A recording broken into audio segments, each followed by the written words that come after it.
পরীক্ষায় আমাকে দুটো শূন্য দিলে আপনারই ক্ষতি হবে স্যার। সবাই বলবে আপনার ছাত্রই ডাবল গোল্লা পেয়েছে। আসসালামু আলাইকুম ইব্রাহিম, সবাই কেমন আছেন? আশা করি সবাই ভালো আছেন। তো চলে আসলাম প্রতিদিনের মতো নতুন আরেকটা ভিডিও নিয়ে আপনাদের মাঝে। আজকে আমি রান্না করব নুডলস, আর সাথে আছে একটা মজার ও শিক্ষণীয় একটা গল্প। তো আপনিও অবশ্যই ফুল ভিডিওটা সঙ্গে থাকবেন, আশা করি আপনাদের ভালো লাগবে ইনশাআল্লাহ। তো নুডলস খেতে কে কে পছন্দ করেন অবশ্যই কমেন্ট করে জানাবেন, আর আমার এই নুডলস রান্না আপনাদের কাছে কেমন লেগেছে সেটাও অবশ্যই জানাতে ভুলবেন না। শিক্ষক ক্লাসে ঢুকে একটি ছেলেকে জিজ্ঞেস করলেন, তুই বল আমাদের শরীরে কয়টা কিডনি আছে? ছেলেটি চটজলদি উত্তর দিল, 4টি কিডনি আছে স্যার। ছাত্রটির উত্তর শুনে ক্লাসের বাকি ছাত্ররা হো হো করে হেসে উঠল। শিক্ষক বললেন, তোমরা হাসি থামাও। তারপর অপর একটি ছাত্রকে বললেন, এবার তুই দাঁড়া। ছাত্রটি জিজ্ঞেস করলো, স্যার কয়টা কিডনি আছে বলবো নাকি বেত আনবো?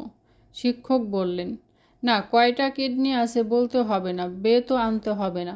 তুই কিছু ঘাস নিয়ে আয়, একদম তাজা ঘাস। ছাত্র, ঘাস দিয়ে কি হবে স্যার?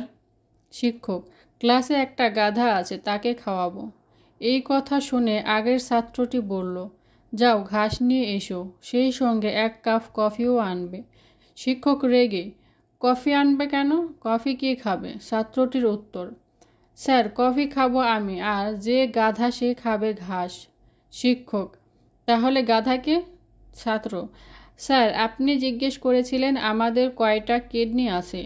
আমার আর আপনার মিলিয়ে তো 4টি কিডনি আছে, তাহলে আমি নিশ্চয়ই গাধা নই। শিক্ষক রেগে, তুই খুব বেশি বুঝিস, যারা বেশি বুঝে পরীক্ষায় তাদের আমি শূন্য দেই, অতএব তুইও একটা নয় 2টো শূন্য পাবি। ছাত্রটির উত্তর, পরীক্ষায় আমাকে 2টো শূন্য দিলে আপনারই ক্ষতি হবে স্যার। সবাই বলবে আপনার ছাত্র ডাবল গোল্লা পেয়েছে, এতে আপনারই বদনাম হবে। আপনাকে সবাই চেনে, আমাকে তো কেউ চেনে না।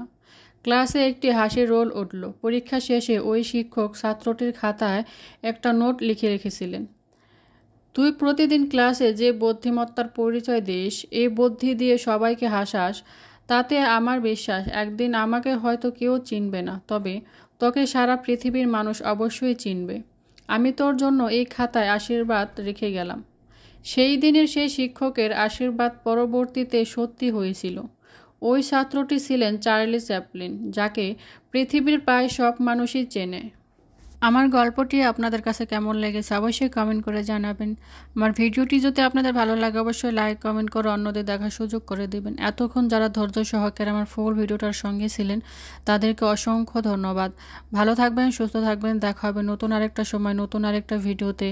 ততক্ষণ পর্যন্ত ভালো থাকবেন, সুস্থ থাকবেন। আল্লাহ হাফেজ।